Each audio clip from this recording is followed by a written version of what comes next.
ആകയാൽ ലോകത്തിൻ്റെ സ്നേഹിതനാകുവാൻ ഇച്ഛിക്കുന്നവനെല്ലാം ദൈവത്തിൻ്റെ ശത്രുവായി തീരുന്നു. മനുഷ്യൻ്റെ മൗലികമായ സ്വഭാവങ്ങളിൽ പരമപ്രധാനമായത് സ്നേഹിക്കാനും സ്നേഹിക്കപ്പെടാനുമുള്ള അവൻ്റെ ആഗ്രഹമാണ്. മനുഷ്യൻ്റെ ആത്മീയവും ഭൗതികവുമായ എല്ലാ ബന്ധങ്ങളുടെയും അടിത്തറ ഈ സ്നേഹത്വരയാണ്. ഈ ലോകം നിലനിൽക്കുന്നത് തന്നെ നമ്മുടെ പരസ്പര സ്നേഹത്തിലാണ്. ഈ സ്നേഹം നമ്മിൽ നിന്ന് വറ്റിപ്പോകുമ്പോൾ പരസ്പരം കടിച്ചു കീറുന്ന ക്രൂരജന്തുക്കളായി മനുഷ്യൻ മാറും. യേശുക്രിസ്തു തൻ്റെ ശിഷ്യന്മാരോട് പറയുന്നു, നിങ്ങൾക്ക് ഒരു പുതിയ കൽപ്പന ഞാൻ തരുന്നു, നിങ്ങൾ പരസ്പരം സ്നേഹിക്കുവിൻ.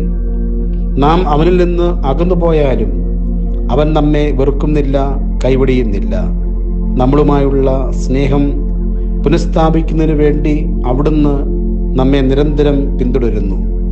ഇതാണ് ദൈവിക സ്നേഹം അഥവാ ദിവ്യ സ്നേഹം. ഞാൻ നിങ്ങളെ സ്നേഹിച്ചതുപോലെ നിങ്ങളും പരസ്പരം സ്നേഹിക്കുവിൻ.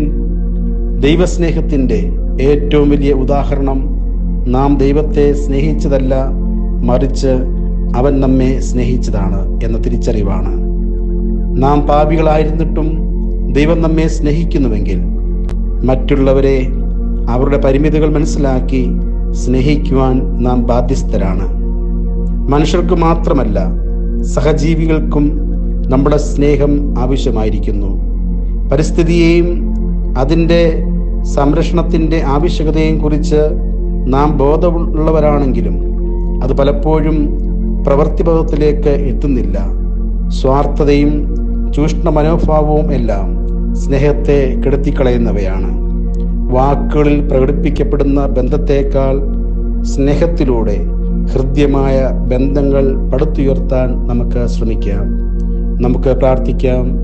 കാരുണ്യവാനായ കർത്താവേ, അവിടുത്തെ ദൈവീയ സ്നേഹം മറ്റുള്ളവർക്ക് പകർന്നു കൊടുക്കുവാനും ലോകത്തെ സ്നേഹിക്കുന്നതിന് പകരമായി അങ്ങയെ സ്നേഹിക്കുവാനും സഹജീവികളെ കരുതി അവിടുത്തെ സ്നേഹം പങ്കുവയ്ക്കുവാനും ഞങ്ങൾക്കിടയാകണമേ.